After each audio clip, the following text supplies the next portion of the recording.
Hi, and welcome to LinkedIn for Entrepreneurs. I'm your host, Julia Zata, a LinkedIn strategist and ghostwriter, and lover of all things practical when it comes to visibility strategies. This podcast is for service-based business owners who want to build their brand on LinkedIn, attract new clients, collaborators, and speaking engagements without overthinking every post or sounding like a corporate robot. And yes, we're going to keep it actionable and fun. Let's dive in. Is LinkedIn really the best platform for your business? I get this question a lot from people who join my LinkedIn visibility sprint, and that's why I'm dedicating this whole podcast to showcasing the kind of businesses that benefit from being on LinkedIn and the businesses that would be better off on other platforms. I'm also going to give you examples from my client roster so you can see exactly the kind of support that I offer across different platforms, and hopefully this will help you improve your content strategy so that you can get the best results for your business. So to figure out if LinkedIn is the best platform for your business, you have to ask yourself 3 questions. First, who is your audience? Second, where do they hang out already? And third, what are your social media goals? So for example, when asking yourself, who is your audience? LinkedIn wants you to think in terms of demographic. So where are they located? What is their job title? What industry are they in? What is their level of seniority within their company? What company do they work for? What industry are they working within? What sector? And what company size are they working in? These are the demographics that LinkedIn categorizes users into. And if you look inside your audience demographics, inside your LinkedIn account, you will see that all your followers are divided up into these categories so that you can quickly tell if the audience you're targeting is actually the audience that's in your follower base. And the reason this is important is that the new LinkedIn algorithm evaluates your profile based on who is in your follower demographic.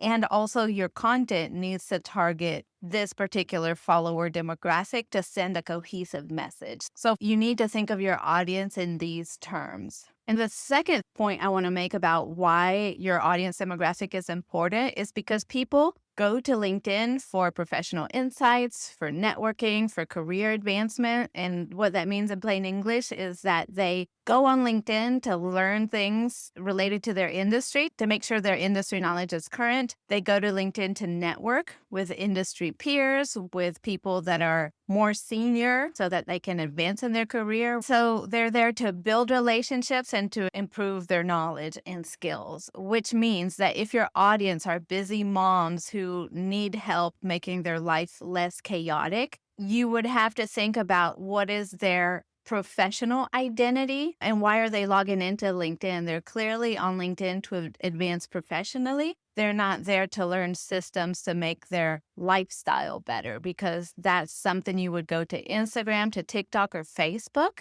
to learn about, because it's more about your personal life, whereas LinkedIn is about your professional life. And so the main thing we always need to keep front and center about LinkedIn is that it's a professional platform. People are there in a work mindset. They're not there for lifestyle advice. And so we need to give them what they're looking for. And if the services that we offer, the products that we sell aren't in line with that kind of audience, then LinkedIn is not the best platform to try and reach them. Now, if you're busy moms are professionals who are juggling their career and their life, and they want to learn tools to be more productive at work, that's a different story. You would have to talk to them from the perspective of what is their professional identity, what role are they fulfilling, what are their career goals. You would have to talk to them from that perspective. And so if that's the service that you offer, then great. If you're a coach that helps women either transition from a corporate career to being self-employed and becoming an entrepreneur, or if you are helping professional women advance in their careers and maximize their time and systems and processes, then yes, LinkedIn is the right place for them. But if it's about lifestyle and improving your home life and how you organize meals so that you can get everything done in a day, then LinkedIn isn't the platform for that. That's more Instagram, TikTok, or Facebook. But let's look at when LinkedIn is a strong move for your business. I have several examples that I want to bring up from clients that I work with right now. So, for example, if you are a service provider like a copywriter, a virtual assistant, a coach, then yes, LinkedIn is the right place to be because your clients are already there. You're offering professional services to professionals, and it's a platform where people go looking to hire. So being visible on LinkedIn, networking on LinkedIn, it's a smart move for your business because LinkedIn doesn't have all the noise that the other platforms that I mentioned have. There's not all this personal lifestyle stuff. There's not all this content around like recipes and animals and whatnot. It's very professional focused, and people are not as active on that platform as far as sharing content. So you have a better chance to stand out. Another example of who LinkedIn is for is, for example, one of my clients is a money mindset and business coach. Instagram is her primary channel for lead generation. That's what she built her whole business on. And now she's on LinkedIn because it helps her reach people that are not active on Instagram. So it helps her reach new professionals that she can network with. It helps her reach new potential clients. It is opening new doors to collaboration, and it positions her professionally, like it elevates her brand. Because when my client goes to networking events and people ask her, hey, what's your LinkedIn handle so that we can connect over there? She has an active and curated LinkedIn account to share that she is proud of, which positions her as an expert, and it just elevates her overall presence. Because at a lot of business networking events, people tend to share their LinkedIn profiles more than they do their Instagram. Okay, so that is another example. Then another client I work with is a wellness coach. She's Instagram first as well, meaning that most of her leads come from Instagram. However, she works with a lot of healthcare professionals. She has an active podcast that is doing very well, and the guests on her podcast are doctors and people within the healthcare industry who are only active on LinkedIn. And therefore, having a LinkedIn presence benefits her because when she shares snippets from her podcast and highlights the collaborations that she's doing with people within the healthcare industry, she can tag them in her posts, and it elevates her brand on LinkedIn to position her next to these well-known professionals. So her LinkedIn profile elevates her brand and positions her as somebody who is credible, because anybody can get on Instagram and proclaim themselves as an expert, but being on LinkedIn and collaborating with well-known industry leaders makes her look a lot better. And so we tailor her content strategy so that her content on Instagram and LinkedIn is diversified for her different goals. Another example of a client I'm working with is a learning and development coach. Her audience are HR professionals because that's who's in charge of hiring her to train the leadership of different large-scale corporations. And so undoubtedly, her audience is on LinkedIn, and that's the only platform she needs to focus on so that she can network with people that can open new opportunities for her. And then finally, another client I'm working with right now is a B2B startup. B2B means business to business, so a business that provides services for other businesses. In this case, this startup is a SaaS. So they have a digital platform that services suppliers. And so they are looking to connect with suppliers in businesses within the target industry that they're looking to work with.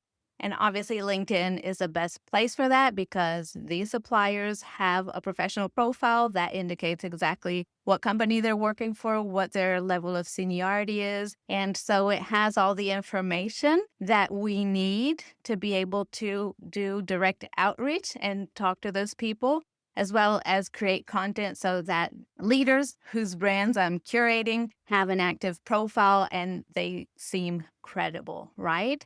And so for this business, which is strictly B2B, the best platform for them to be on is LinkedIn. So when it comes to your own business, should you be on LinkedIn? Because a lot of people come to me saying, well, I keep hearing that LinkedIn is a place to be. Yes, but also, is it the best place for you right now. So I hope that today's episode helps answer some of these questions. And so the bottom line here is that different platforms play different roles within your content strategy, which is something that I help my clients with. I support clients across different platforms, and we tailor their content strategy according to what their goals are for each platform, right? So to recap, I want you to think about who is your audience, what is the main platform they hang out on, and then what are your business goals, and how can LinkedIn or any other platform support those goals for you? So basically, you don't want to chase a platform based on what's trending. You want to choose it based on the match that platform is for your brand. And if you want your content to work across multiple platforms, not just LinkedIn, that's exactly what I help my clients do. If you are at that stage of your business where you're ready to outsource your social media marketing, you can book a call with me in the show notes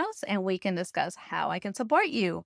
And also, you'll find my social media handles in the show notes. Let me know what you thought of this episode and what topics you would like me to cover in future episodes. Thanks for tuning in to LinkedIn for Entrepreneurs. If you found this episode helpful, please share it on LinkedIn or on your favorite social media platform. And if you really want to make my day, leave me a 5-star review on Apple Podcasts. It helps more business owners find this show. Thanks again for listening, and I'll see you in the next one. Bye for now.